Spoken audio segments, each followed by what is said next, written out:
And my guest today, he just had a fight. He's a mixed martial arts. He's from the Michigan area. Ladies and gentlemen, Mr. Erick Reaves. What's happening, man? Not much. Just relaxing and getting ready. So, when was your fight you just had? It was last week, last Saturday. How'd it go for you? I won third round stoppage. Got the second belt right up there. Very nice. And TKO? yep, ground and pound. Good for you, man. Is what's your record now? 7-0 with all stoppages. So no, good. Any plans on going pro? Yeah. So I want to finish out this year with probably one or two more fights, just depending. Right. So either I'll end up turning pro beginning of next year, or I'll do my last amateur fight at beginning of next year and then turn pro. Yeah. But definitely one more, at least one more before the end of the year. Yeah, and one of the things that makes it very satisfying about what I do is that whenever I see these guys that turn pro and then later, they start, then down the line they start main eventing cards and stuff like that. I'm like, I knew that guy, I met that guy, I interviewed that guy. So, very satisfying to watch that, and I look forward to seeing that from you. Thank you. This was actually my second co-main fight, so good. Not bad for an amateur. Was the main event a pro fight? Yeah. Both times the main event have been pro. It's very rare where you see a whole card full of pros, though. So that's and that's which I don't have a problem with. You want to see the up and comers. I know I personally do. I know a lot of people do. They go for it. They want it. But the difference between the pros and the amateurs, though, is that I've been in those locker rooms and I see these guys and they kick the pads, and it just sounds like a gunshot or a baseball bat, hitting a tree, and it's just, it's insane. Yeah.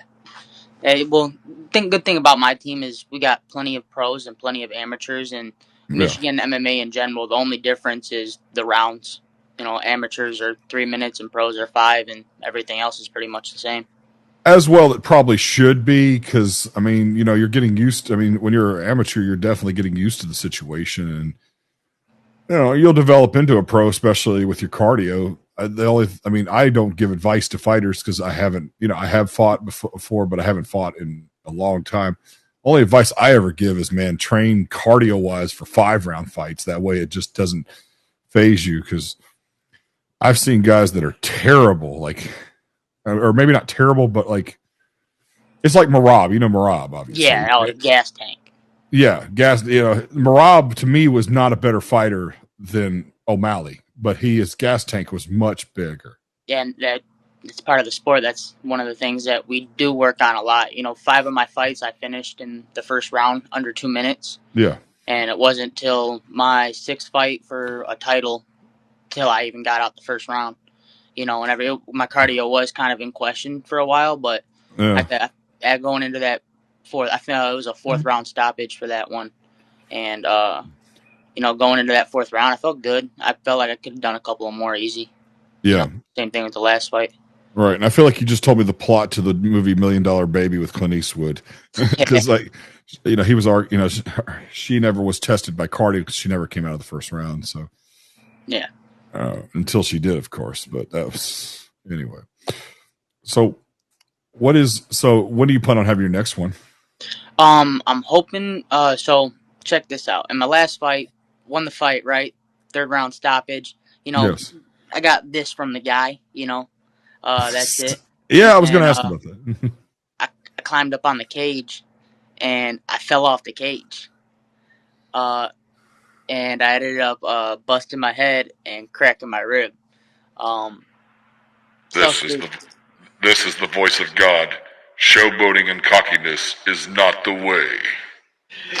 Well, hey, to be fair, the guy was a piece of crap. He jumped on my mom's table during his walkout. He was cheating the entire fight, grabbing my gloves.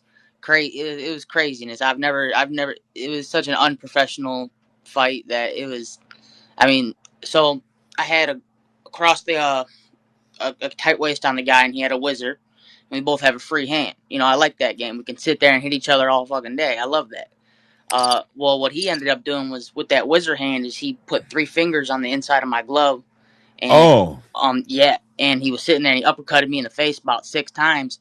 We broke loose.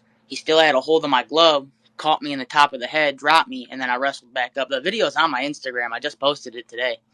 But yeah, it was crazy. He jumped on my mom's table on his walkout song. He was rapping.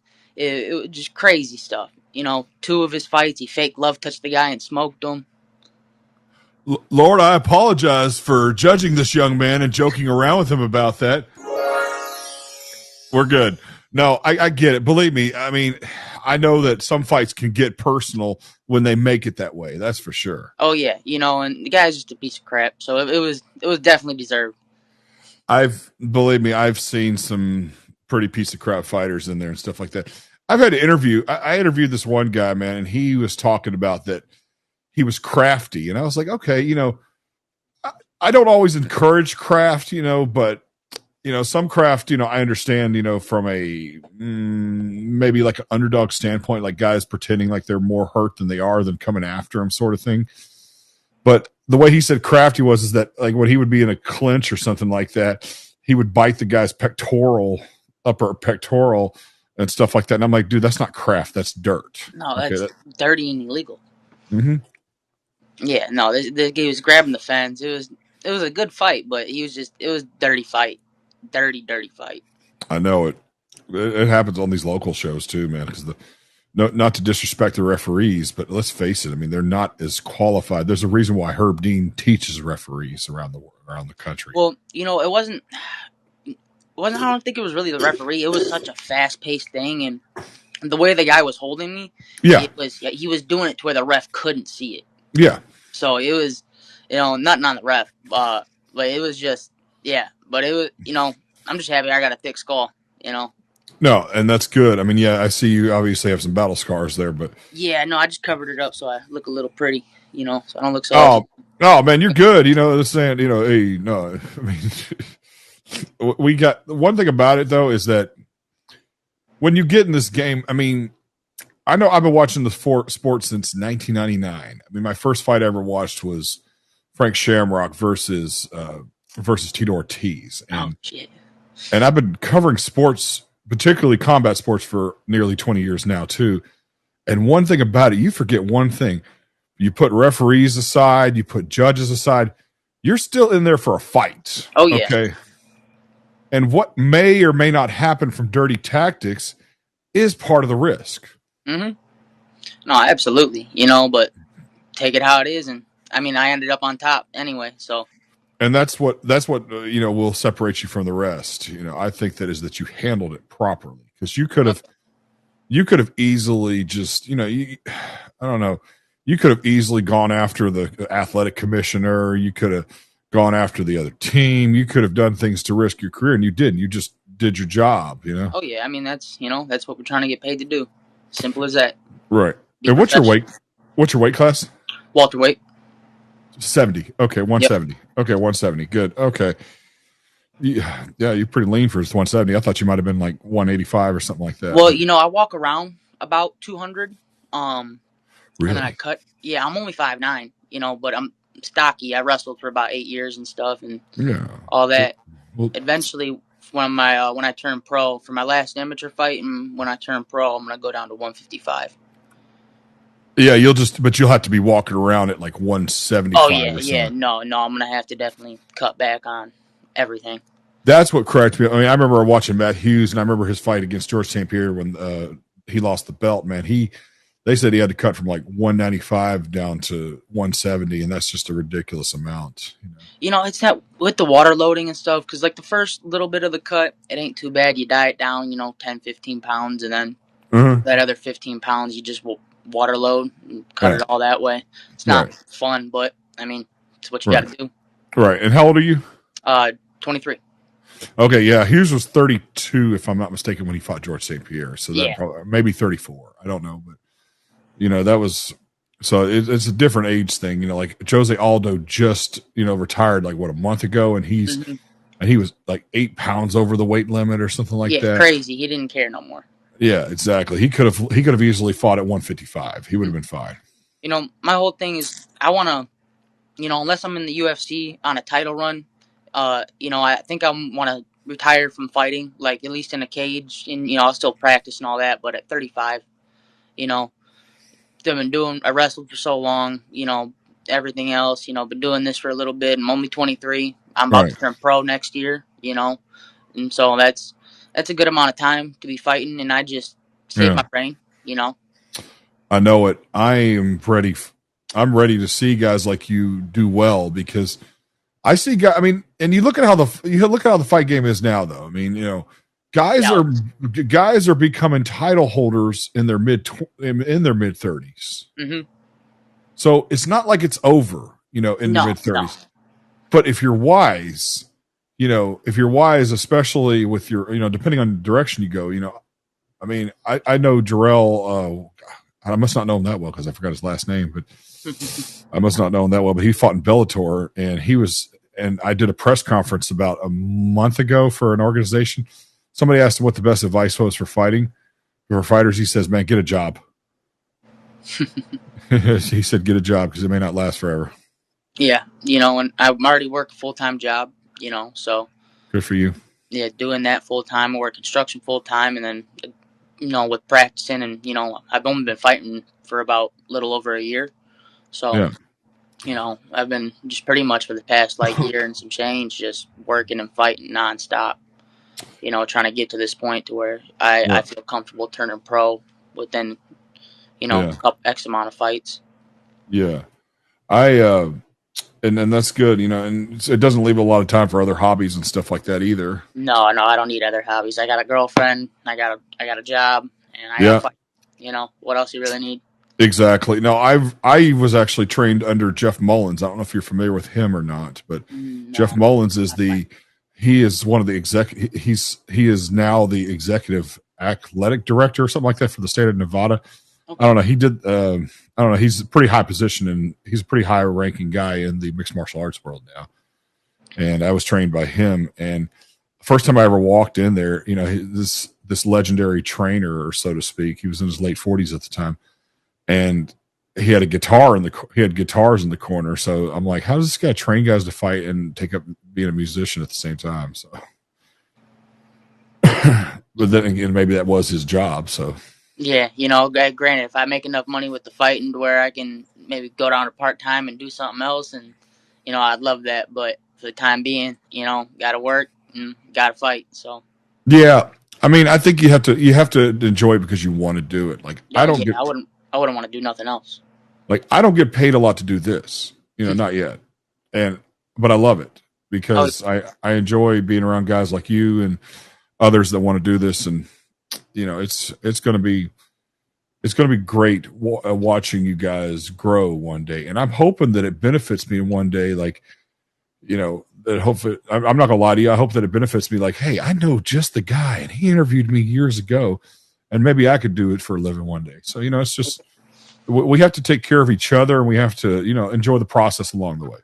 Yeah, and that's after this fight, that's kind of why I'm taking a little bit of time off. Is just because, like I said, I've had 7 fights in like a year and 2 months. Yeah. That's damn near a fight every 2 months, every month, Yeah. every other. So I'm gonna take a little time, then work on some things. Hit the gym a little bit. Lean up, work on some stuff. Actually have some time to progress, and come back and do what I do. Oh yeah. No, I can't. I don't want to see. I'm trying to think of how to explain it. I don't want to see you get burnt out from it. That's for sure. It's not. Yeah, that's kind of the point it was starting to get to, is because it's a lot. My grandma just passed away at the beginning of the month. Oh my goodness. Yeah, so she passed away June 1st, and then I was fighting 3-4 weeks later. So with all that going on and everything else, it's kind of nice being able to take a break, but definitely not too long of a break, because even now I haven't cracked the rib and stuff falling off the cage, so I had to take a couple weeks out, but even now I'm starting to get that itch for it again. So Right. It's definitely nice being able to take a little bit of a break and enjoy the process, because that's something I really haven't gotten to do, is enjoy the process. I get it, and you're still pretty young. I mean, Yeah. you'll look at you'll look at 30 and be like, man, you know what? 30 ain't so bad. So you got time. I mean, I wouldn't worry too much about that. And you said you got a girlfriend. How does she support this? Oh, she loves it. Yeah, sometimes. She likes it Oh, when I win. She doesn't like it when I get hit. But who does? What significant other likes it watching their partner get hit in the face? yeah, exactly. No, it's not. It's not fun at all. I can't imagine. I have never had a girlfriend while I was competing. I competed in the late 2000s, but I can't imagine having a significant other while I'm doing this, just because. Well, quite frankly, they could be a distraction too. You know, quite frankly, they could be a distraction. My dad fought. I mean, was there when I fought, and I was very distracted when he was there. So Yeah, so I'm a good ticket sell. I normally sell at least 100 tickets a fight. You know, good. so I always have my family there. I always have my friends there. My mom's always there. My girlfriend's always there. She's been with me since after my first fight. She's Yeah, been, so she's been there for 6 fights now. And I think it's part of the reason why she likes me, to be honest. good. Good. No, I get it, and it's. I mean, sometimes women are attracted not just to what you look like, but what you bring to the table. So I get it. Absolutely. Shoots. So what was the first discipline you took, or did you just kind of step into it as a mixed martial artist? I wrestled for about 8 years. Okay. I was on varsity since a freshman. Um, Over 100 wins in regular high school wrestling. Went to states twice. They never ended up placing, but just went to states twice. And then I graduated 2020. It was COVID year, so I was gonna go wrestle in college, but then I kind of just said fuck it, and COVID laid up. I was up to 300 pounds at one point, 300 plus. You weighed that much? Oh yeah, oh yeah. I'll DM you a couple of pictures of what I used to look like way back when. It was horrible. Over 300 pounds, man. How'd When you lose? How'd you lose that? uh, honestly, dude. So I was at work, caught a glimpse of myself in the window one day, and I didn't even recognize myself. So ever since I just stopped. I went on a good diet. Tried to stay about 2,000 calories a day or less, Mm-hmm. and then I would run. I just did what I did when I wrestled. I would just run 2 miles a day. Yeah. And I, low weight, high rep, pretty much every muscle every day, and I did that for a long time. And then I went into the MMA gym, probably when I got down to about 240, and just kind Yeah. of my body took over from there. And my coach got our first fight at a catch weight at 195, so that gave me a goal. And Right. ever since then, I just, it's weird because you don't think about when you're that big. That's all you can think about is being that big. And then even when you lose all that weight, Uh huh. like you still kind of feel real big, you Yeah. know. And I'm just now starting to get back to that point where I feel okay walking around at 200 pounds, because I'm not as big as I was. It was bad though, but it was hard working out a lot, and Right. the gym really helped out with that, because for a while I couldn't break that 240 mark, and that's when I was just decided I was going to go back to the gym, and they took care of the rest. Was there any particular supplements you used? Uh, nothing crazy. Just maybe some workout powder. One of my Yeah. sponsors, Gladiator Vitamins. I was trying to see if I had any products laying around. Yeah, I was about to say, show it if you got it. Let me see. Yeah, look for a sec. Yeah, let's see what we got here. Here's one of their things. Gladiator Vitamins. They help me out a lot. They're sending me Gladiator pre-workout. vitamins. Yeah, they were sending me pre-workout and everything else like that. Those are actually like the nighttime strips. They got like 2 milligrams of melatonin in them. When I'm cutting weight and I can't sleep, I take one of those, and normally helps with my sleep. Got some vitamins in it and stuff. Dude. But they helped out a lot with that. They Yeah. knew I was fighting and stuff, and Oh, they picked up fantastic. That's what I'm my talking first about. fight. And, Gladiator vitamins. That's awesome. I got the case alone looked good. I'll have to look those up, man. That's yeah. definitely. No, they got energy strips. They got everything. They got that coffee stuff. The not the Yeah. coffee, the mushroom coffee. They got pre-workout. They got everything. I don't have all my products are in the other room, but yeah, no, definitely a good company. Gladiator Vitamins. I love it. So that's cool, man. Well, hey, congratulations on losing all that weight. I know it's probably been a while, but still, that's an excellent accomplishment. Thank you. Thank you. I just started that Ozempic about 3 weeks ago. So Yeah, I've heard good and bad things about it, but if we'll it helps, see. it helps. We'll see. I hope it works. What do you, so, what was I going to ask you, man? I lost my train of thought with the vitamins because that's pretty cool. Gladiator Vitamins. Yeah, no, they're a great sponsor. They've been to they got a couple of booths at a few of my fights, and they've been a big help. Oh man, do you have any aspirations as far as like outside of fighting, like professional wise, like? Yes and no. I'm a simple man. Just want to make enough money to have a decent life, and whatever I got to do it. Not necessarily relying on fighting to retire me, but if I can use the money from fighting to invest into something and retire from that, then probably something I'd want to do right there. But nothing in particular.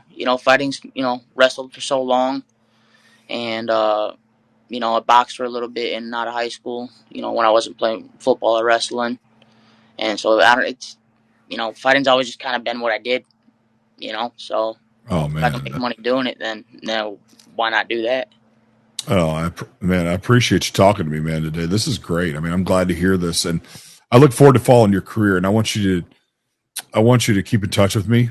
And I want you to let me know what's going on, man. And if you want to do another interview like this, it's been nothing but a pleasure. And yeah, as soon as I get another fight booked, I'll DM you and let you know. Right. And if anything like milestone happens or whatever, you can do an interview with me as well if it's something milestone happens. But the thing about it is that, I'm just, like I said, I'm stoked to hear that, man. And that story that you told about, like, kind of getting over on some, a fighter that was doing it dirty. So, I'm happy to hear that. Thank you. Yes, sir. Well, I'll tell you what, man, it's been nothing but a pleasure. So I'm going to close this out, man. Ladies and gentlemen, it has been nothing but a pleasure but talking to this guy, man. I am legitimately stoked. I'm glad I woke up early to do this interview. And everybody watching at home, thank you for joining me on millions.co on YouTube. And we'll have some shorts and Instagram videos and stuff like that coming to you here soon. My name is Hank Russell. This has been the Hank Russell Invitation. Y'all have a pleasant evening.